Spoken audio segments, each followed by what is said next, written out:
I was actually wildly flailing around my kitchen this morning trying to swat this just, tiny, thoroughly annoying mosquito. Hmm. And as I was doing this ridiculous dance, I had this terrifying but like kind of amazing thought. Just imagine trying to swat a bug the size of a hawk. Oh, man. Yeah, you definitely need a lot more than a rolled up magazine to handle that. Right. You really would.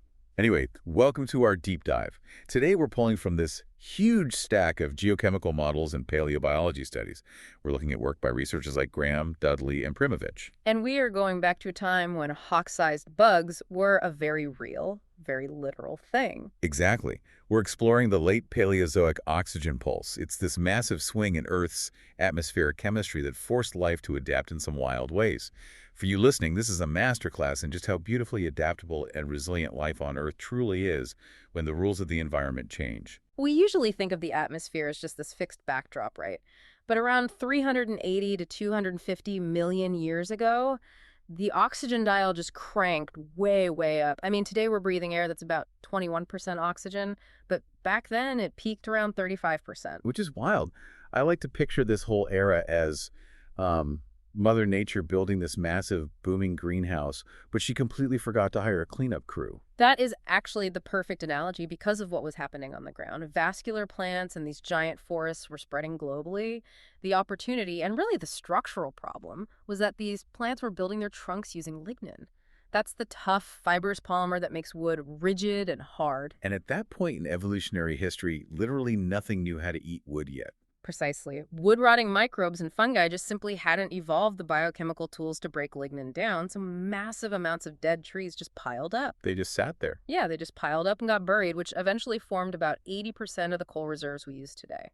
Okay, so wait. If the wood isn't rotting, all that carbon just stays locked away in the ground. I'm guessing that disruption in the carbon cycle is what drove the huge oxygen spike. It is, yeah. Because the oxygen wasn't being consumed by the process of decomposition, it just built up in the atmosphere. This extreme high oxygen state, which is called hyperoxia, it actually made the air physically denser. Well, here is where it gets really interesting. A denser atmosphere would act like a literal tailwind for anything trying to fly, right? Oh, the physics absolutely worked in their favor. Dense air provided far more aerodynamic lift, making powered flight mechanically easier. But the high oxygen also solved a major biological bottleneck for insects. Because insects don't have active lungs like we do. They rely on passive diffusion to breathe. Exactly. They use a blind-ended tracheal system, which is essentially a network of tiny tubes running through their bodies. They don't actively pump air in and out. The ambient oxygen just sort of drifts in. So in our modern 21% oxygen world, that system strictly limits how big a bug can get. Right, because passive oxygen can only travel so deep into the tissue before it just runs out. But at 35% oxygen, it pushes much deeper. Yeah. That removes the biological size limit, leading to things like meganeura. The giant dragonfly. Yeah, dragonflies with 0.7-meter wingspans. And Arthropleura, millipedes stretching over 2 meters long. It's incredible. The physical environment changed and biology rapidly expanded to fill that new potential. We're going to talk about how that high oxygen party eventually crashed, but first, a quick word. This deep dive is sponsored by Embersilk. Just as early life evolved incredible new capabilities to navigate a dense environment, you might need an upgrade to navigate today's tech landscape. Oh, definitely. If you need help with AI training, automation, integration, or software development, Embersilk is the team to check out. Yeah, if you're trying to uncover where AI agents could make the most impact for your business or personal life, go to embersilk.com for all your AI needs. So jumping right back into the late Paleozoic. We have a world of giant bugs and super dense air, but clearly we aren't dodging 2-meter millipedes on our way to work. So how did the ecosystem bring those oxygen levels back down? Well, fungi finally caught up. Decomposer communities evolved the ability to break down that tough lignin. And the mechanics of this are crucial here. Decomposition is an oxidative process. Meaning it uses oxygen. Right. To rot that dead wood, fungi and microbes literally breathe in oxygen and release carbon dioxide. Ah, so they acted like a massive atmospheric vacuum. They started eating the millions of years of backlogged wood, which pulled the oxygen out of the air. Yeah, bringing it all the way down to a low of around 15% by the late Permian period. Wow, 15%. That is a drastic drop. So what does this all mean for us?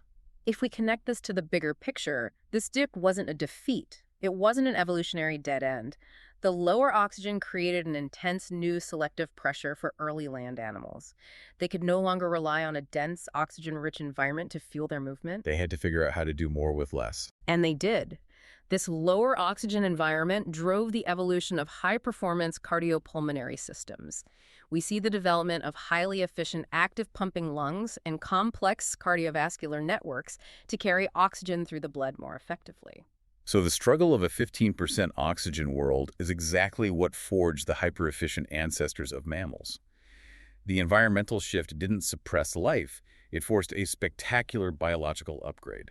It really proves that environmental shifts drive spectacular biological progress. We are built from a legacy of endless creative adaptation. Which leaves you with something pretty amazing to ponder. Considering how beautifully our evolutionary ancestors adapted to an oxygen drought, literally innovating the modern lungs sitting in your chest right now, what hidden physiological superpowers might your body still be capable of unlocking in new environments? That is such a great optimistic thought. It really makes you excited about the future of humanity. Well, if you enjoyed this positive and intellectually curious deep dive, please subscribe to the show. Hey, leave us a 5-star review if you can. It really does help get the word out. Thanks for tuning in.